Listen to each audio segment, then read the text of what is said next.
Okay, it is Monday, July 20th, 8:45 p.m., and I have just finished my first book for the reading rush. We're going to do a reading vlog, I decided just now, because it's a pretty nice day out.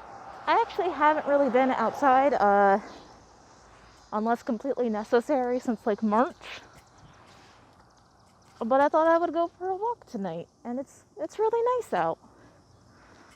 But yeah, I finished my first book, Magnus Chase and the Gods of Asgard, book 2, The Hammer of Thor. It was really good. I think I like the Roman and Greek books better sometimes with Rick Riordan, but I think that might just because I'm more familiar with the mythology. It is 8:36 on the second day of the reading rush. I finished reading my second book, just starting the workday as an audiobook. The Faceless Old Woman Who Secretly Lives in Your Home by Joseph Behnke and Jeffrey Crater. It was great.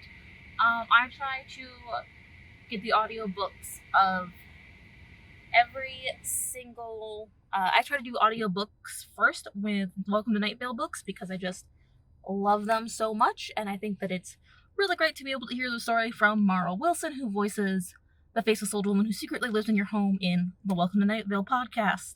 Also, I ran a Twitter poll to see what I should read next, and my Twitter followers picked You Should See Me in a Crown, which is super exciting. That sounds like a great book. My library finally got a copy in. I have it ready. I've borrowed it already. I'm super ready to read this story that people have been telling me for well over a month that I should read it, and it's only been out for like a month. This book has been hyped up, and I am here for it. Day 3 of the reading rush. There was some plumbing issues in the building, not in our actual apartment, but the water was turned off for a little over half of the day, and that sucked. Did not like that. Not having access to clean water, running water is the worst. Think we should do something about that for like the 4,700 million, the millions of people who don't have access to clean water. We should do something. But also, I finished the book You Should See Me in a Crown by Leah Johnson, and it was adorable.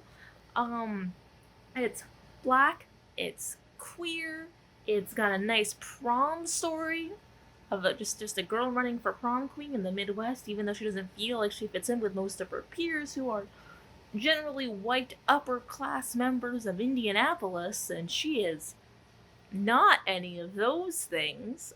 It's real cute. She's running for prom so she can get a scholarship, and it's great. Also, my friend Nirali sent me some new books yesterday, so I have new books. Everybody's talking about their new books. I got some new books. I got some new books here. I just super like when I get new books. I got some new books. Hope I can read them soon. Yeah.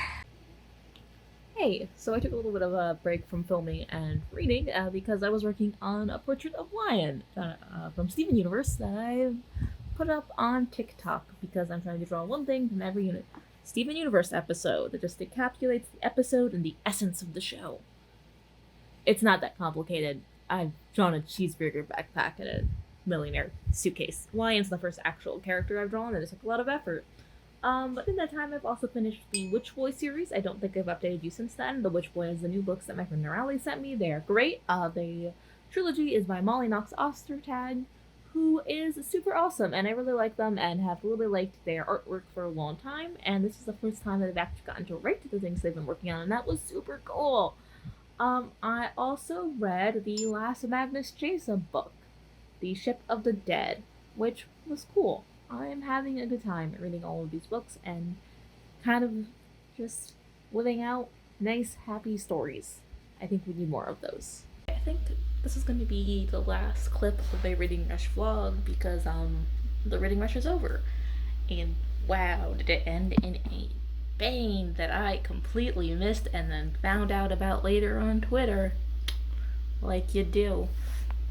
So the last book I read was All Boys Aren't Blue by George M. Johnson.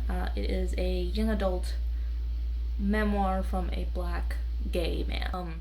Because the black queer experience is really unique and there isn't a lot of representation that shows both blackness and queerness at the same time, and that's really hard to navigate because overlaying and overlapping identities and oppressions are difficult and it's hard. And this book really just wanted me, it made me want to protect my youngest brother, who is a black boy. He is 11 now, and wanting to protect that joy and make sure that I am there for the black queer community specifically, because I'm an Asian person that often passes as white, and that comes with a lot of weird privileges that is odd.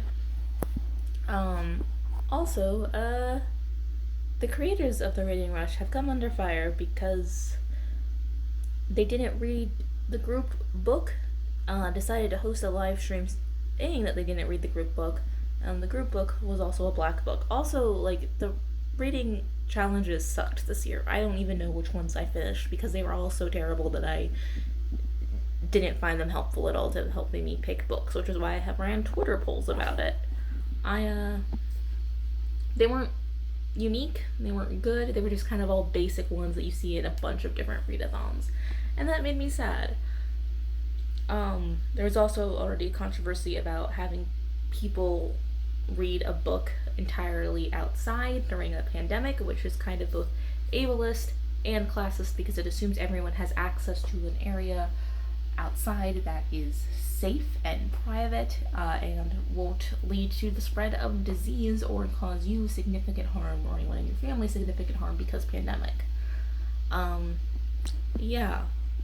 I don't really have a lot to say about what's happening, but I felt I should acknowledge that it happened. I don't know if the situation will change at all before this video goes up in like a week probably. But everything is weird and uncomfortable. And probably best for most people to just sit in their discomfort a while. I don't think that the apology issued by the coordinators of the Reading Rush was really a good apology, nor was it enough in any way. And I'm not disappointed, and I'm also not surprised that this is very expected behavior overall. I'm not at all surprised, and I had such low expectations that they can't disappoint me. So yeah, that's where I'm at. Yeah. Thanks so much for watching, everyone. If you want to see more from me, please subscribe, watch another video of mine, or support me on Patreon. And hey, I love you.